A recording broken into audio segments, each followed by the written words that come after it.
পুজোর আগে ফের পথে চাকরি প্রার্থীরা নিয়োগের দাবিতে আজ ফের পথে।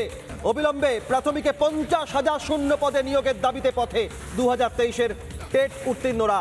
পুজোর মুখে ফের পথে চাকরি প্রার্থীরা। সরাসরি চলে যাব সকাল থেকে ধারাবাহিকভাবে আজ চাকরি প্রার্থীদের এই আন্দোলন পথে নামার ছবি তুলে ধরছেন তনয়া, রয়েছেন সরাসরি। তনয়া, সর্বশেষ কি পরিস্থিতি সামনে আসছে?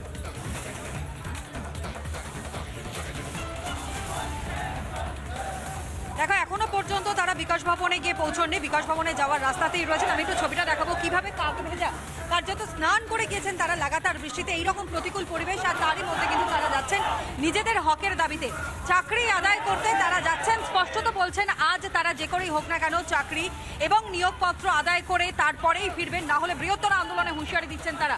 একেবারে সেই ছবিটাই কিন্তু আমার ভিডিও জার্নালিস্ট রবি শর্মা তুলে ধরছে, দেখতেই পাচ্ছেন। আমি একটু কথা বলবো তাদের সঙ্গেই। আপনারা এইরকম বৃষ্টির মধ্যে ঠিক কোন আশাটা নিয়ে আজ বিকাশ ভবনে যাচ্ছে? আমরা আজকে যে কোনো একটা ফায়সালা নেব যে আমরা নিয়োগ যে পরীক্ষা দিয়েছি আমরা তার ফল প্রকাশের জন্য কি বলতে চাইছি, আমরা শেষ পর্যন্ত না দেখে যাব না। আমরা শেষ পর্যন্ত থাকবো, যতক্ষণ না পর্যন্ত আমাদের প্রতিশ্রুতি দেবে আমরা ততক্ষণ পর্যন্ত বৃষ্টিতে ভিজবো এবং এই সংগ্রাম চালিয়ে যাব। এখন স্পষ্টত বলছে যে কোনোভাবেই তারা কিন্তু পথ ছাড়বেন না, পথ আঁকড়ে তারা থাকবেন যতক্ষণ না পর্যন্ত তাদের দাবি পূরণ হয়।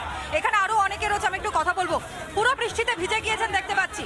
এখনো পর্যন্ত আপনারা স্পষ্ট দাবি আপনাদের তরফ থেকে রাখা হচ্ছে, মেরিট লিস্ট এবং নিয়োগ দুটোই দিতে হবে আজই দিতে হবে। আমরা ভিজেছি, মাননীয় মুখ্যমন্ত্রী সংখ্যালঘু মন্ত্রণালয় আমাদেরকে বাধ্য করেছেন রাস্তায় নামাতে, এই পরিস্থিতিতে আসতে বাধ্য করেছেন। আমরা আজকে বাধ্য হয়েছি, রাস্তায় যখন নেমেছি অধিকার আদায় করেই রাস্তা থেকে উঠবো, একমাত্র আমাদের দাবি। এখানে পুলিশের সঙ্গে কথা হচ্ছে দেখতে পাচ্ছি,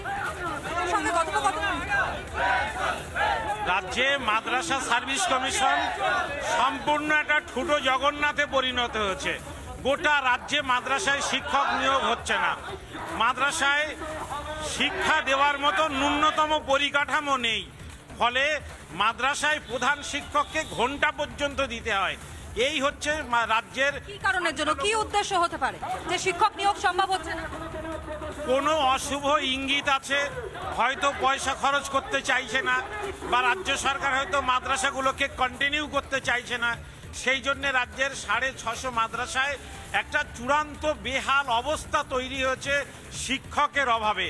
নতুন প্রজন্ম শিক্ষা পাচ্ছে না, সংখ্যালঘু ছেলে মেয়ে যারা মাদ্রাসায় পড়ে তারা শিক্ষা পাচ্ছে না, ফলে সংখ্যালঘুদের ভবিষ্যৎ মেরুদণ্ডকে ভেঙে দেওয়া হচ্ছে। একেবারেই বিকাশ ভবন ও প্রাথমিক শিক্ষা পর্ষদ অবধি এই অভিযান বৃষ্টির মধ্যেই এগিয়ে চলেছেন চাকরি প্রার্থীরা। নজর থাকবে সেদিকে। ধন্যবাদ তনয়া।